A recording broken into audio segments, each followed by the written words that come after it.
प्रेमानंद महाराज का खुला सालों पुराना राज। बुजुर्ग महिला ने किया चौंकाने वाला खुलासा। काशी से क्या है प्रेमानंद महाराज का रिश्ता? कैसे काशी से वृंदावन पहुंचे प्रेमानंद महाराज?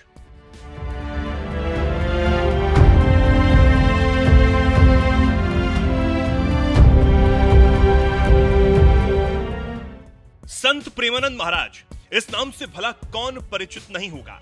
लंबी लंबी जटाएं, बड़ी बड़ी दाढ़ी, तन पर पीला वस्त्र और सबसे बड़ी बात उनके विचार, जिसे सोशल मीडिया के जरिए आपने भी कभी ना कभी तो जरूर सुना ही होगा और उनके विचारों को आत्मसात भी किया होगा।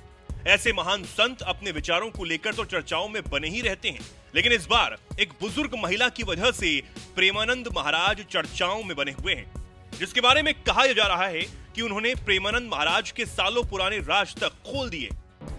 कौन है वो बुजुर्ग महिला जिसने प्रेमानंद महाराज के खोले राज? तस्वीरों में नजर आ रही बुजुर्ग महिला का नाम है शीला, जो ब्रिज में रहती है और प्रेमानंद महाराज के बारे में तब से जानती है जब वो महादेव की काशी में रहा करते थे, क्योंकि बुजुर्ग अम्मा के पति श्री राम शर्मा एक बड़े रासाचार्य थे, जो अक्सर रास की प्रस्तुति देने के लिए महादेव की काशी जाया करते थे, जिसे लोग वाराणसी या बनारस के नाम से भी जानते हैं।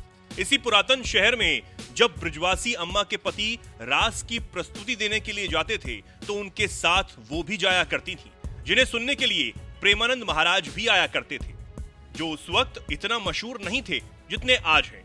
मेरो वृंदावन नाम के एक YouTube चैनल से उस दौर की बातचीत याद करते हुए 90 साल की ब्रिजवासी अम्मा शीला बताती हैं, मेरे पति ने 18 साल तक बनारस में लीला की, जिसे देखने के लिए प्रेमानंद महाराज भी रोज आया करते थे। उस वक्त उनकी बड़ी बड़ी जटाएं थीं और फक्कड़ की तरह ही रहते थे। जब उन्हें पता चला कि रास बिहारी वापस जाने वाले हैं तो प्रेमानंद महाराज उनके पैरों में गिर गए और कहने लगे, महाराज जी, हमें अपने साथ ले चलो, हम तुम्हारा काम कर दिया करेंगे और लीला भी देख लिया करेंगे। तो ये बोले, बाबा हमारे साथ कहां कहां जाओगे, हम तो जगह जगह जाते हैं। बुजुर्ग महिला शीला के मुताबिक रास आचार्य के लाख समझाने के बावजूद भी जब प्रेमानंद महाराज नहीं माने तो उन्होंने कहा कि वृंदावन चलो, बांके बिहारी जी एक बार हाथ पकड़ेंगे तो फिर तुम्हें जाने नहीं देंगे। इसके बाद किसी और बाबा के साथ वो वृंदावन आए तो आज तक वापस नहीं गए। प्रेमानंद महाराज की बीमारी के बारे में जिक्र करते हुए बुजुर्ग अम्मा बताती हैं कि जब वो बनारस में रहते थे तो लंबी लंबी जटाएं थीं इनकी और खटिया पर पड़े रहते थे। इनकी किडनी भी खराब हो गई थी। किडनी देने के लिए तो बहुत लोग तैयार हैं, लेकिन प्रेमानंद महाराज लेने को तैयार ही नहीं है। वो कहते हैं, क्यों किसी और को कष्ट दें, जो है हम ही भोगेंगे इसे। प्रेमानंद महाराज पहले रात में परिक्रमा के लिए भी निकलते थे।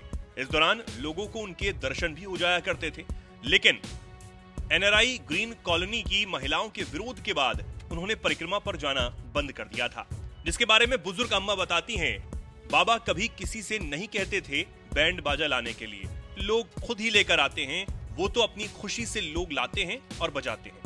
महिलाओं के विरोध के बाद प्रेमानंद महाराज ने अपनी यात्रा परिक्रमा बंद कर दी और अब वो बालकनी से खड़े होकर ही अपने भक्तों को दर्शन देते हैं। बहरहाल, बनारस से लेकर वृंदावन तक प्रेमानंद महाराज के बारे में बुजुर्ग ब्रिजवासी अम्मा ने जो राज खोले हैं, इस पर आपका क्या कुछ कहना है? अपनी राय हमें कमेंट बॉक्स में जरूर बताएं।